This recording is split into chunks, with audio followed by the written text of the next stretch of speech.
Hello and welcome to today's webinar. My name is Holly and I'm part of the professional development team here at IIRSM.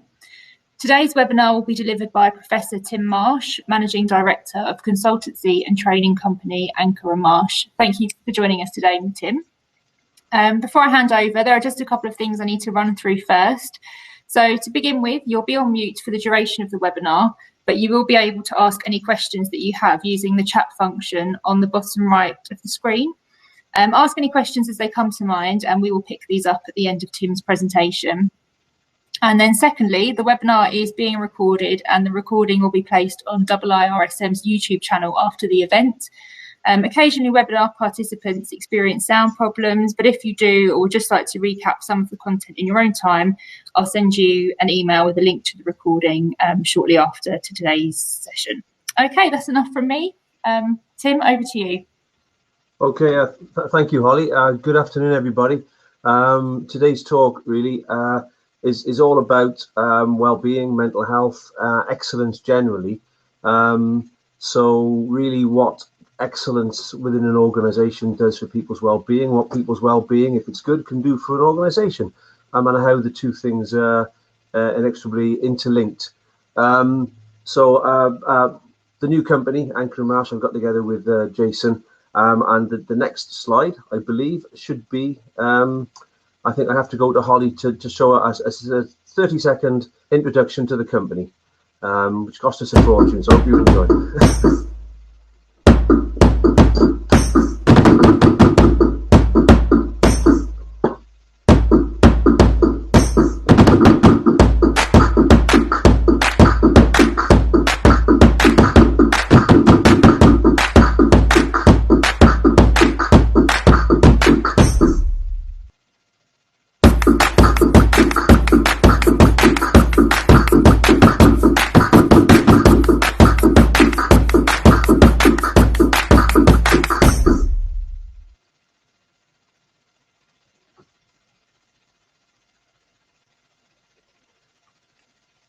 Okay, a quick introduction to the company. You'll have seen the name here to flick through that, and that's really a thing that we've been doing, which is to take a holistic approach to human error, mostly for organizations who simply don't want people to make mistakes because they're very expensive.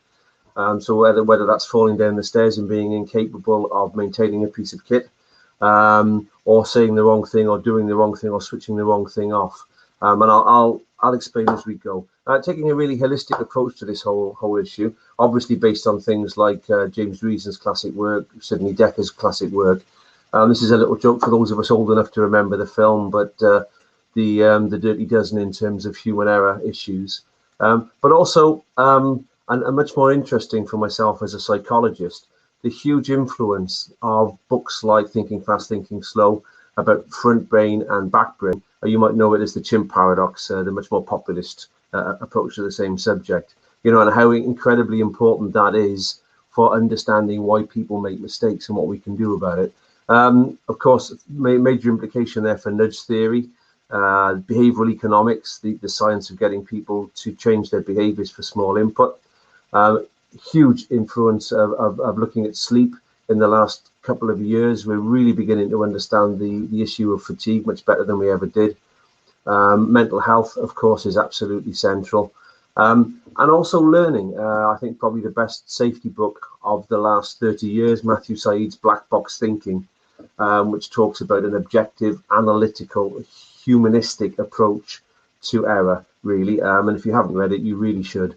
But all boiled down to this model. The ASSC's think tank, the Campbell Institute, did a white paper and included it a couple of years ago and said that this was a unique model. It looks really simplistic, but apparently it's unique. And it's really trying to take a completely holistic approach to having a person having a good day for themselves and for the organization they work with. Obviously, there's a whole well-being piece there, and there's a family piece there about EA programs and the like. But the things we're talking about today, really, culture, the interaction and dialogue with the frontline supervisors and the level of their non-technical or emotional intelligence skills, and the match with the job itself. So That's enough background. An example of excellence. This is Juan Fangio. In 1958, Fangio was nearly involved in the worst accident in motor racing history. It was a huge collision explosion at Le Mans, and he was coming around behind it, around a blind corner, and he slowed and he missed it. And afterwards, people said to him, well, how on earth could you know to slow? Because you couldn't see what had happened. And he explained it such, he said, well, you know, I'm Fangio. I'm driving a bright silver Mercedes at 200 miles an hour, twice a world champion now. And I noticed that nobody was looking at me. So I knew something had happened. So all we need, of course, from our workforce is for them to be that switched on, and 90% of all issues would take care of themselves. A second example of excellence, my hometown team of Newport County. They were beaten 5-0 yesterday, but the day before. But anyway, last year, 2 games they played. They played Grimsby on a Saturday, and they were useless, much as they were on Saturday at Oldham, frankly. They lost 3-0, barely got a kick. But 3 nights later, they played Middlesbrough at home in the FA Cup. This time, Middlesbrough, a much better team, running at about 25th in the league. County down at about 80th with Grimsby and the Oldhams of this world. This time, Middlesbrough didn't get a kick. They lost 2-0. County could have won 4-0. The point being that they were probably trying slightly harder in the second game than they were on the Saturday. And the reason for that, because by winning that, they had Man City at home in the next round of the FA Cup with all the TV coverage and money that generated. So obviously they were. The point is they were clearly trying rather harder. And at this point, it's worth remembering that, you know, a classic truism: compliance itself is often discretionary. Huge amounts of what we try and do in life require discretionary effort, and we can sometimes we're going through the motions, sometimes we're not. And really, this talk is all about that and what we can do about it. Here's a little bit of physiology for you to illustrate the point. In life, certainly in well-being, fairness is king. You know, much as we say culture is king, fairness is king. Nothing is more important than fairness. We judge people much more harshly for being unfair than we judge people for being illegal. You know, our laws are just an attempt at catch-all fairness. And why that's important is it sets off all sorts of virtuous or vicious circles. So, for example, if you treat people unfairly, the bits of the brain that light up automatically ready for action, like those cartoon films, you know, where there's little people in the brain running around, the people who get all energized are all to do with conflict and disgust. But if you treat people fairly, the bits of the brain that light up automatically ready for action are all to do with planning and cooperation, which you know always brings to mind something I was struck by Maya Angelou's comment once, the famous American writer. She said, you know, people will forget what you did. People may forget what you said, but the one thing people never ever forget is the way that you made them feel. And that cultural soft element of interaction at work, I think, is incredibly important, and I'll try and expand on that as we go. So this is the classic model of just culture. You know, it's either an unintentional error or it's an intentional violation, and understanding why these things happen is incredibly important. Obviously, with error, we can talk about things like poor training. We can talk about not having access to the right tools, and so on and so forth. And if this was an interactive audience, I'd be asking you to stand up and waggle your legs and draw figures of 6 in front of you with your fingers. But since that would be rather pointless under these circumstances, a simple example, if I could. With any luck, Holly will make this play in a second. And what you should see is a really interesting visual phenomenon, which is if you focus really closely on the black cross in the middle of the screen, really intently stare at the black cross, you should find that all the purple dots disappear on you and are replaced by one circling green dot. I show you this. I was involved in the second of the Cullen inquiries into the train crash at Paddington. Initially, of course, they tried to blame the driver. That was clearly human error. He clearly wasn't paying attention, they said. But when we looked into it, we found that that was the second worst signal in all of Britain for being passed at danger. They call them SPAD, signals passed at danger, second worst in all of Britain. So there was a very strong likelihood, although we'll never know for certain as the man was killed, it's a very strong likelihood he was looking straight at it and he simply couldn't see it, the red signal, because of the ongoing visual problems with that. Lots and lots of mistakes of thinking as workplace becomes much more thought-based rather than action-based. Lots and lots of mistakes of thinking that can cause all sorts of trouble.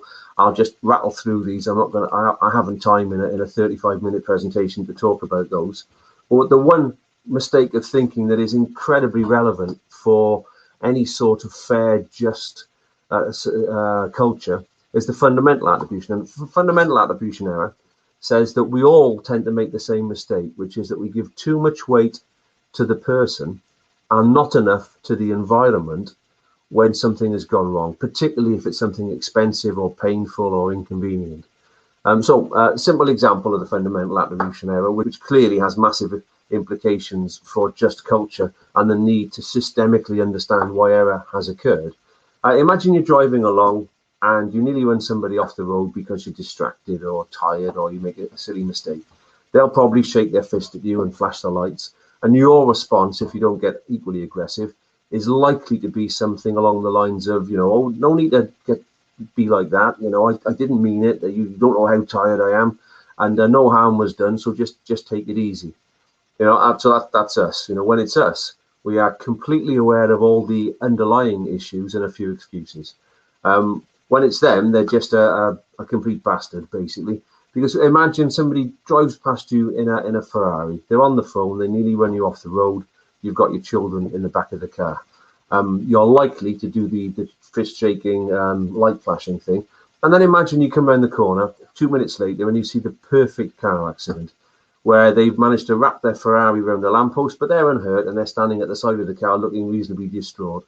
Not only would you find this amusing, quite a few of us would want to slow down, wind down the window, and make a few choice observations about how hysterically funny this scene is.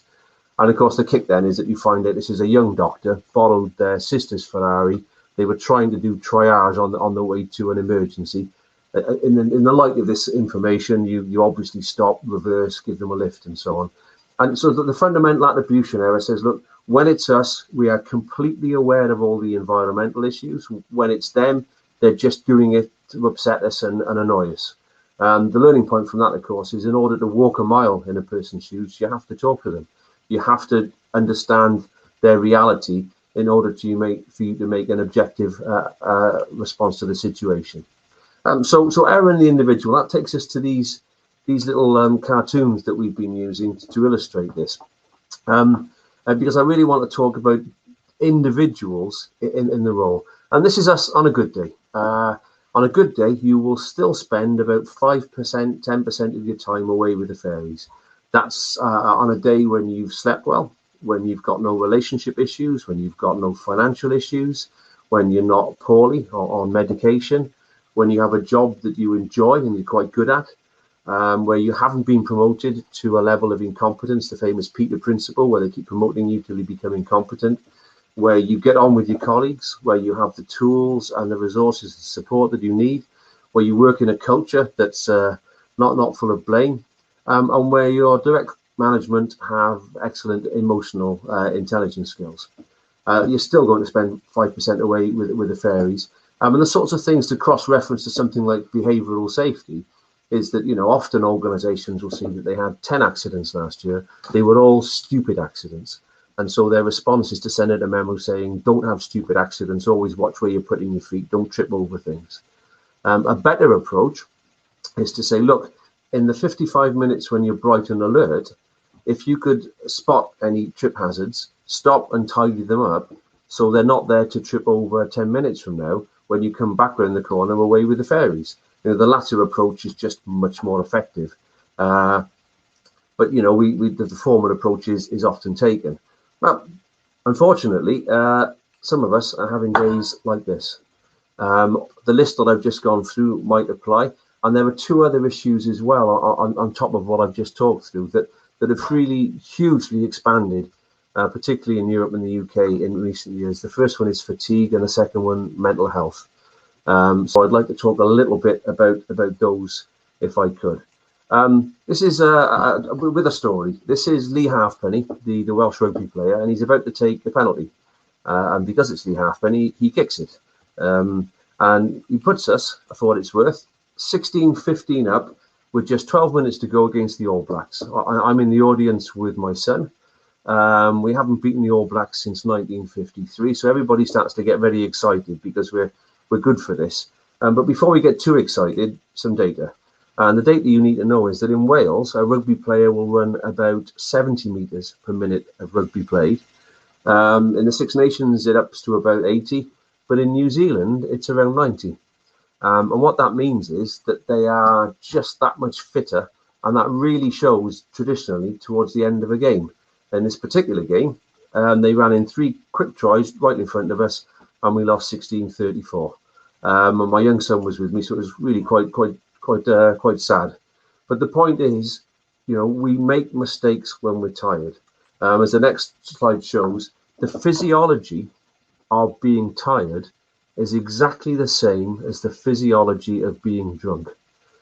So we are impetuous, we're reckless, we make all sorts of physical and emotional mistakes.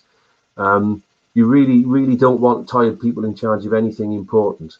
Obviously Buncefield, the official report all about Buncefield, talking about the huge amounts of overtime being done and the really quite severe levels of fatigue involved in that. On a personal level, another example, I was asked by a client not so long ago, we've had an accident, and it was a really just hugely avoidable accident. A man whose job it is to spot trains, that's all he had to do was spot the train. More than that, he successfully spotted it, warned his colleagues, totally lost his focus, and then stepped straight in front of it. It was doing 100 miles an hour.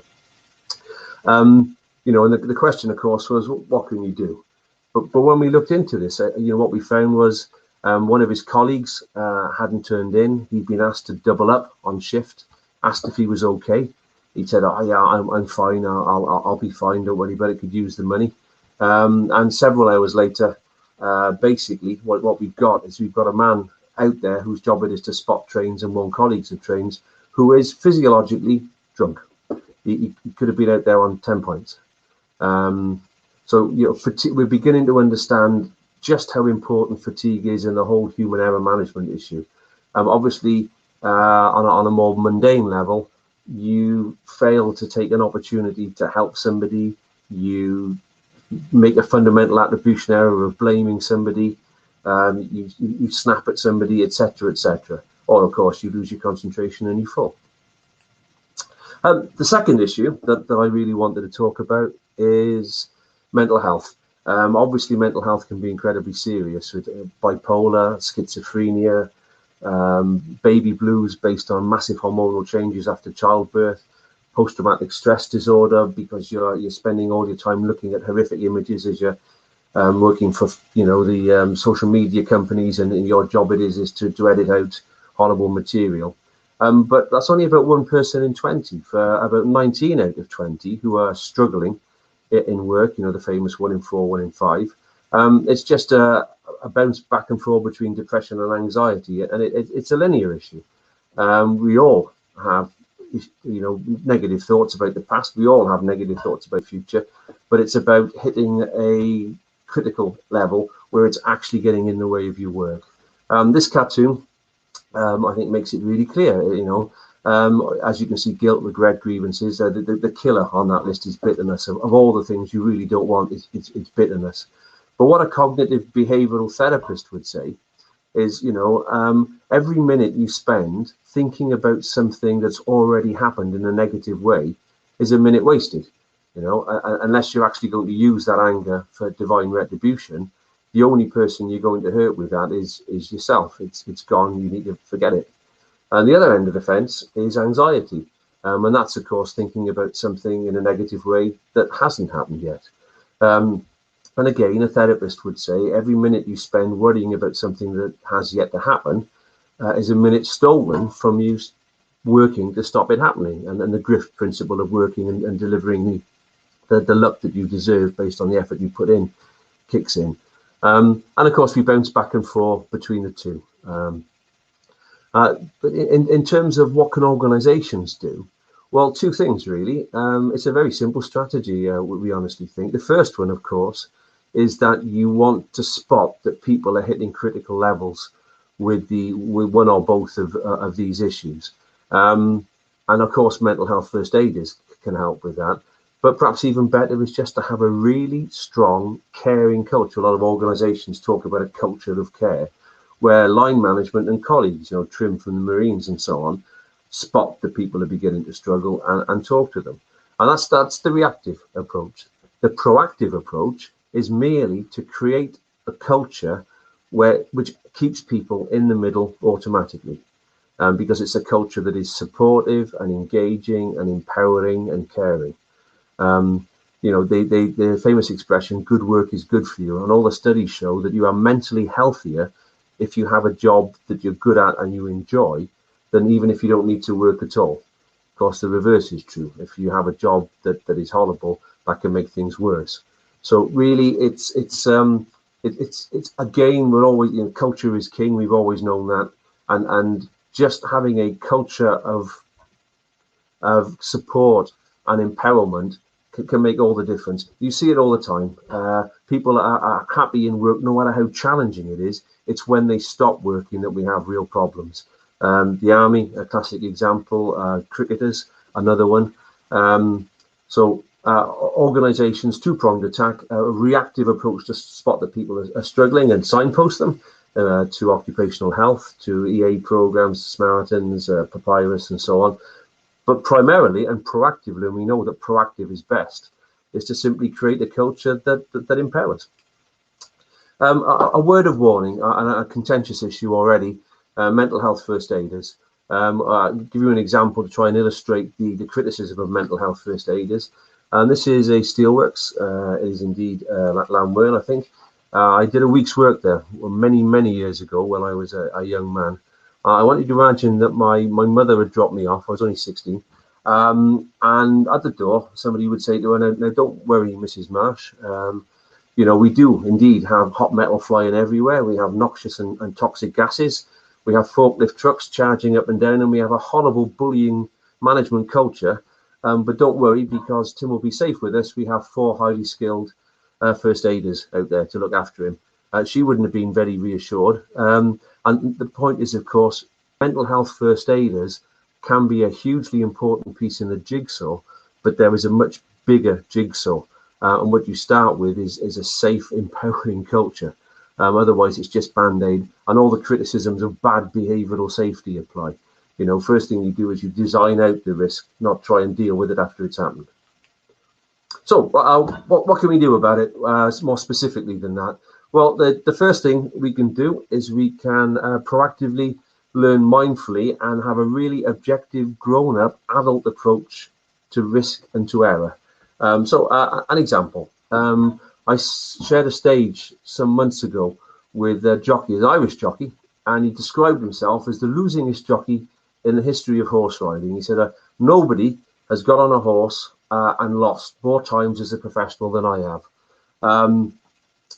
Fascinating talk. Pointed out he'd actually got on a horse 14,000 plus times and lost. More than that, he also had the record for falling off horses and had broken every bone in his body.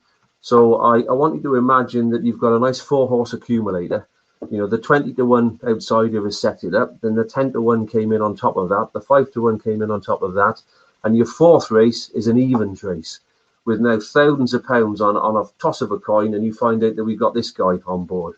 And I'll show you some pictures of him failing. There he is in the back of an ambulance, coming down, coming down and out. I'm hoping, if you haven't recognised him already, that you're thinking, oh, anybody but him, please.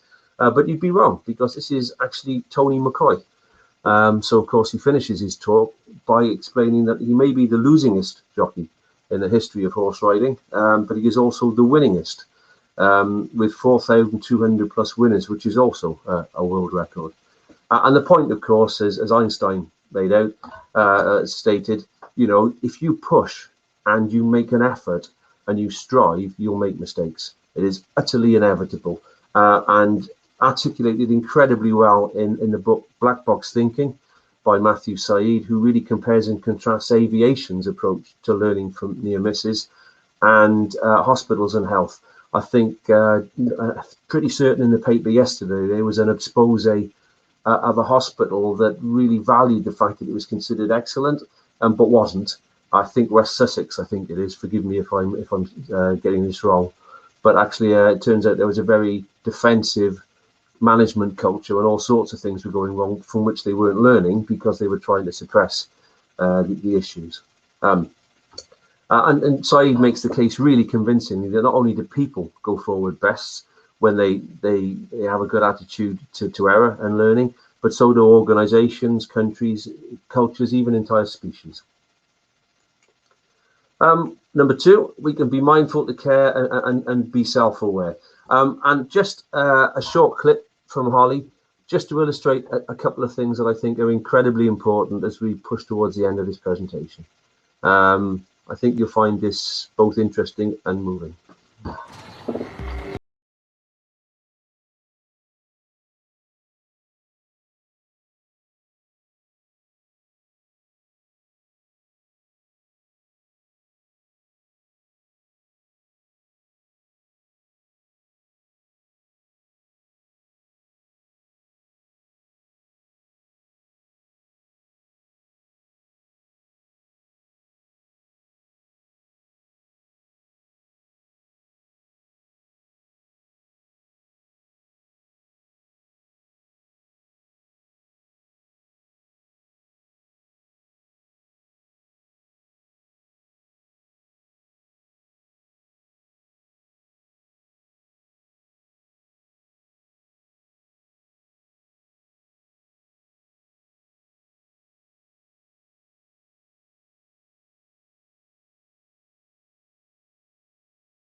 It's not at work at all.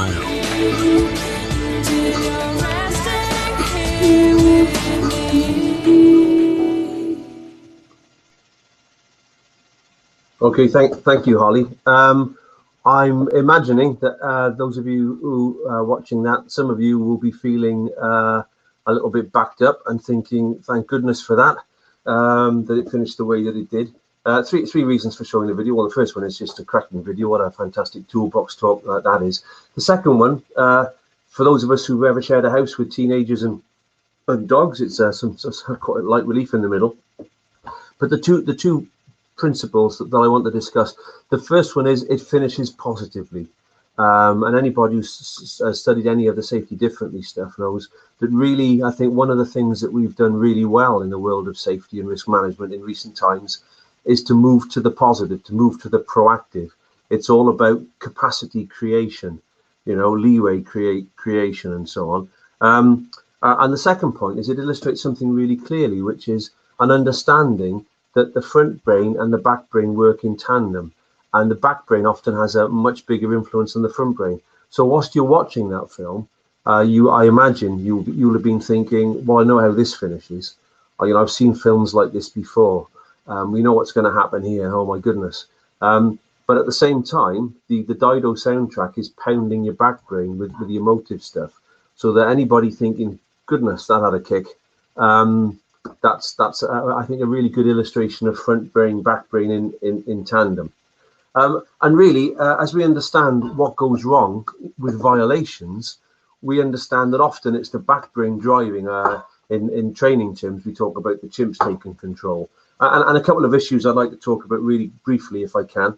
The first one is, when we subconsciously or otherwise say to people, look, you can have it quick, you can have it cheap, you can have it good quality, pick any two. And we pass that problem on to the workforce with the unspoken message, really. Just make sure you pick the right two and don't get unlucky. And if you do, that all sorts of things will descend on you. We need to be much more proactive than that. And the second one, really directly related to the video, is this classic thing that we do, which is really, for me, the epicenter of safety leadership, safety cultural work, which is that we tend to say things like, I want this job doing safely, but by Friday. And what we know from that is where the meat of it is. It's exactly the same as being told in the pub, if you've had a date or two, you're a really nice guy and I really enjoyed dating you, but they don't need to finish the sentence. And in work, I want this job doing safely, but by Friday. What you'll get 9 times out of 10 is you will get it by Friday as safely as possible, which is great when it goes well, but when it doesn't, we all end up being caught.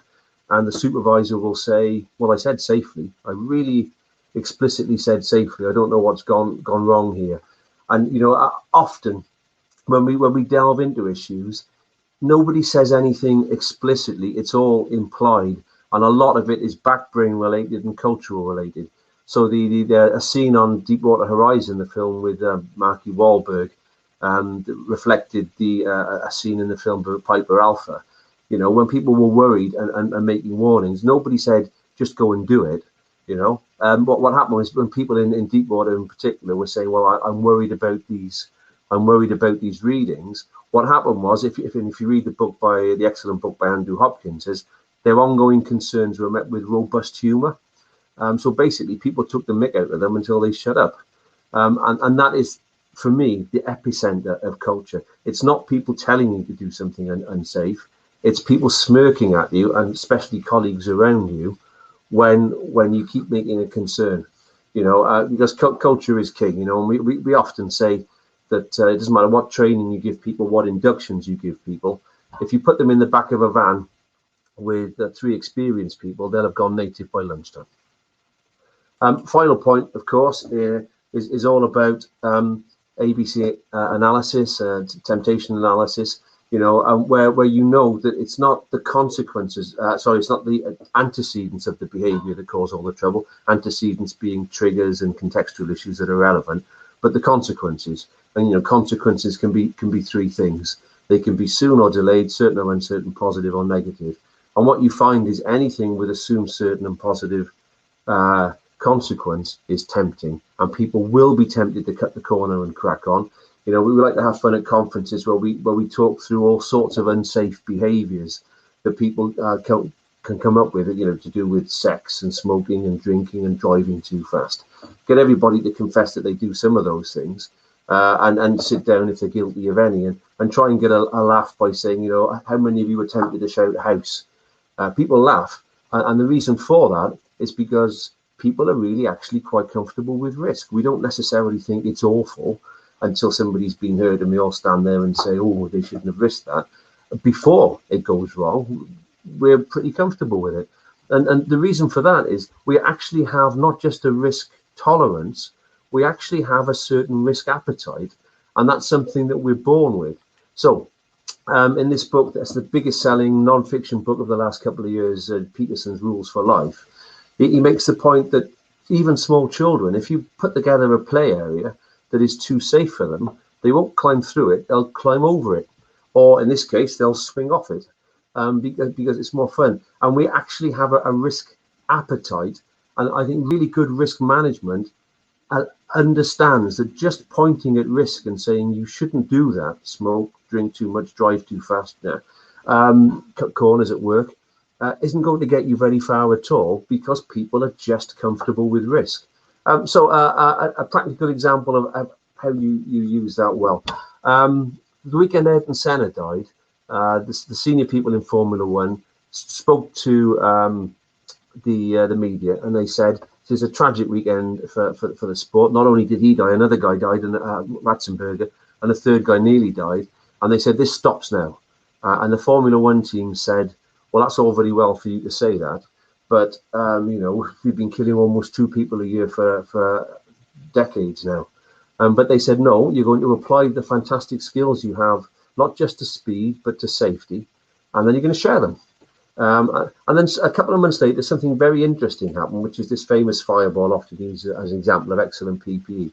But the investigation found that the lowliest mechanic in the pit lane had taken a filter out to speed up petrol flow by 1/10 of a second.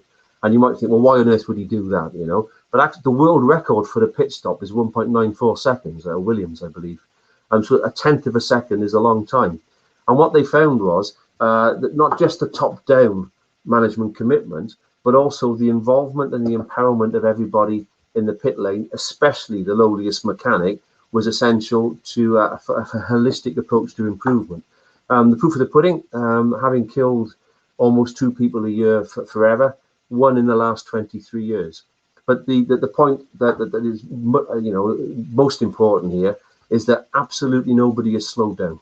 They're all still going absolutely hell for leather, as is our nature. But what they're doing is they're managing the risk much better. So it's all about good questions triggering great dialogue. So we're talking about asking the question why curiously. We're talking about asking, is there anything slow, inconvenient, or uncomfortable about doing this job safely? The safety differently question, I want you to work fast and I want you to work well. What do you need from me? We're talking about taking 5 seconds to listen to the answer, are you okay? Rather than half a second, you okay? Good, crack on then. But actually spending 5 seconds listening to it and so on. And having the management commitment to do something with that information when it flows through.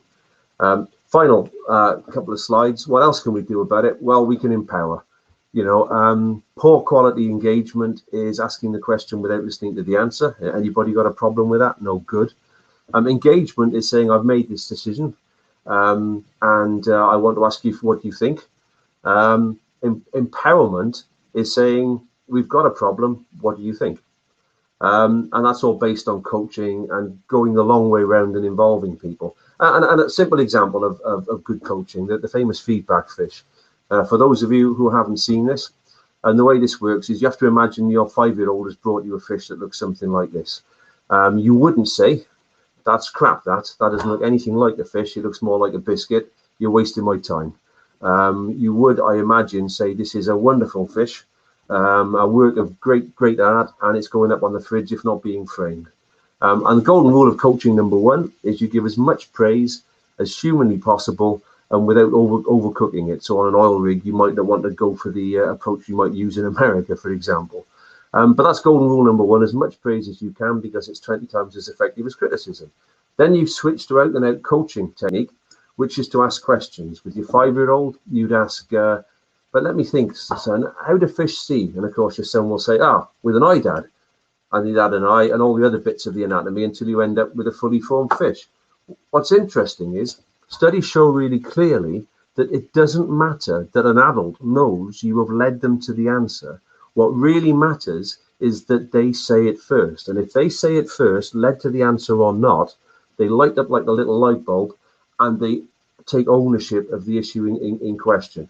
And again, we're going back to where we came in, which is the whole thing about vicious and virtuous circles and putting the effort in to actually go the long way around and fully engage with the worker so that all sorts of virtuous circles kick off, because good work is good for you. Being treated like an adult is key to good work. So in conclusion, we know that this stuff is going to happen all day and every day, the mindful safety culture. There are errors and violations going on everywhere at all times. As far as the individual is concerned, what I'd like to suggest is the more we've got people like this, the fewer errors and violations will occur, and the better we can deal with them. Maybe not quite on the Fangio level, but you know the sort of thing I'm after. What you really don't want is a workforce that look like this, because more errors and violations will occur, and we will deal with them. And the last line of defence, a bit of alertness, a bit of clever thinking, much less likely to happen. And the final slide, really, this in 25 years of consultancy that Anker Marsh have done, and the Anker Marsh consultants like Tony Roscoe, myself, this is what we found, really. Classically, organisations hit diminishing returns when they get to the compliance level. A lot of organisations will say, well, we've got this far based on rules and regulations. We need more rules and regulations. And you often find that organisations get a bit system obsessed, the workforce push back and say, oh, not more rules, and the whole thing about fewer, better rules, better communicated kicks in. But what the better organisations do is, instead of hitting diminishing returns, is they turn and they take a human, if not humanistic, holistic and proactive approach to the human issue. To do that involves all sorts of empowerment and behavioural safety teams, good quality safety leadership, all sorts of things that will require discretionary effort and above the line behaviour. And again, the point is, if you've got a very easy to describe, rather harder to do. But if you've got a workforce who look like this as individuals because of the way you treat them and so on, and their levels of well-being, you're not going to get very far with that. Much better to have them all look a bit like that. So that the point is, this human error piece, safety leadership, learning, empowerment, well-being, mental health, it's all a big mulligatawny soup, and it's all massively interrelated. But if you get the basics right, a strong, learning, empowering culture that treats people like adults, issues like well-being, even behavioural safety, will take care of themselves. If you get it wrong, you're going to be firefighting all day, every day. And that is the end of my presentation. If you found it interesting, please get in contact. That's the generic email address, and our head of consultancy and training, Tony Roscoe, there's his email address there. So if you stayed with me all through me waffling on, I thank you. And over to Holly. Thank you. Thank you for that, Tim. If anyone has got any questions, then feel free just to pop those in the chat function. We'll stay online for another 5 minutes or so if there are any questions. Yeah, thank you for that again. It was really interesting, particularly all the use of the examples, such as around how fatigue affects the body in a similar way to alcohol, and the impact this can have, and the differences in performance on a good and bad day. It was very interesting, and I can see we've got quite a few comments coming through saying the same as well. Yeah, I can see some very kind comments. Thank you ever so much. But we need a question, I think, don't we? We do, but it may be that you've been very comprehensive in your presentation, Tim. Highly unlikely. I'm a waffly Welshman. Okay. Well, it doesn't look like we've got any questions coming through. We may have one, actually. We've got a few people typing now, but as Tim mentioned, there's the email addresses on screen there. So if anything comes to mind later on, I'm sure Tim won't mind you getting in contact with those questions. And I will also send around a link to the recording. So if there's anything you'd like to recap in your own time, you're more than welcome to do that. We've got a few people typing right now, so we'll stay online for a couple more minutes. Yeah. Yes, it's very nice that people are being kind, but we need a challenge, don't we? We need somebody to be unkind to start the debate. So Daniel has said, do you recommend any books? Oh, yeah. Well, obviously, you'll forgive me, Daniel. I've written a few of my own. If you found that interesting, Talking Safety might be useful to you. The new one is on well-being. Organized well-being, you might find useful. Obviously, from the list, the one that I think you should start with, from other people's books, that is the Thinking Fast Thinking. So sorry, the Matthew Said book, Black Box. The Black Box, yeah. Yeah, that's fantastic. I mean, it's really humane, you know.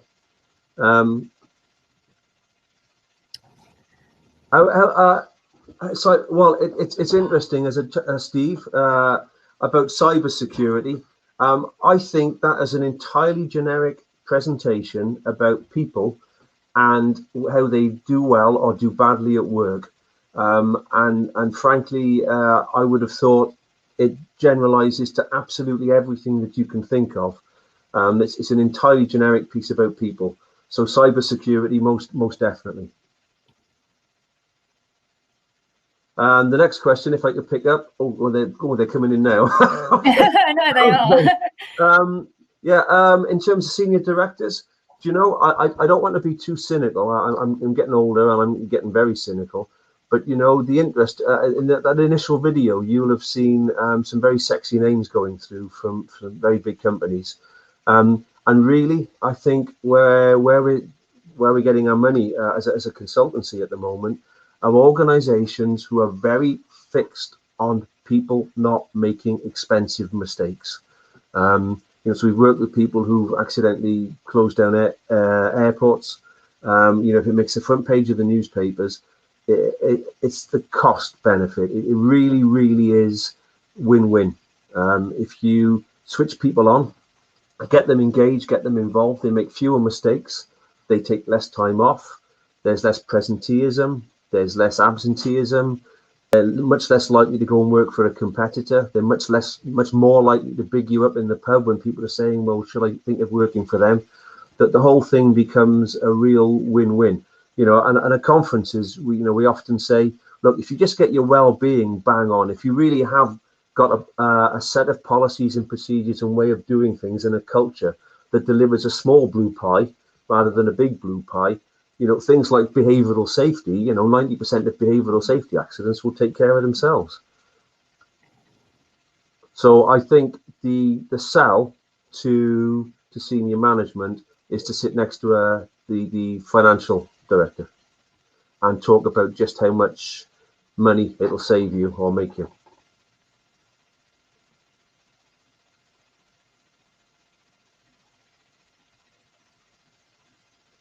The next question is about the mindset of managers, emotional intelligence. Well, again, the Carnegie book has been a bestseller for almost a century now, and it's still full of great stuff. And frankly, in this day and age, there's a lot of organisations. I saw a really interesting case study in the care centre where somebody was really desperately trying to have a fantastic culture. And someone said, did people think, did he think that this was, great for profits? And he said, no, if I don't do this, I simply cannot function and survive. I'm just not sustainable as an organization. And just articulating the truth of that and articulating the truth of that in financial terms is absolutely central, we're finding. Yep. How do you combat the attitude of this is the way we've always done it? As above, absolutely, as above, yeah.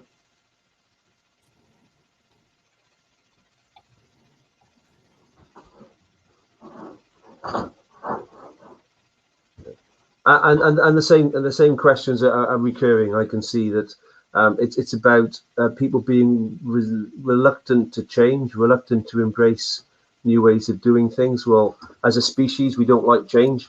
Change involves extra mental effort. The brain uses about 40% of all your calories, and that's actually quite stressful. It's like having to climb extra stairs. We don't like the change, but we all have to go and read the book. Is it the Who Moved My Cheese? Change is inevitable. If you embrace it, you flourish. If you don't, you probably perish. And articulating that clear message is utterly central. But the truth is, organizations are self-selecting now. If you're not agile, you're probably not surviving.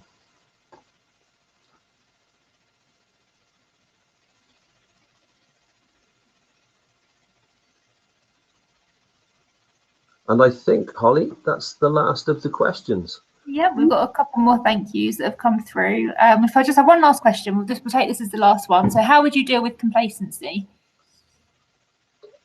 How would I deal with complacency? Oh, well, actually, in terms of methodology, you get somebody like Jason, my business partner, to go in and do his talk on what goes wrong. They can all stop for a coffee. Then we'll do his inspirational talk about what going right looks like, and how he now focuses on the 70% of things he still can do and does them as best as he can. And then drag the senior management team into a side room and ask them what they thought about those presentations and what they're going to do about it. But that sounds like a cross sell, doesn't it? So, so I shouldn't have said that.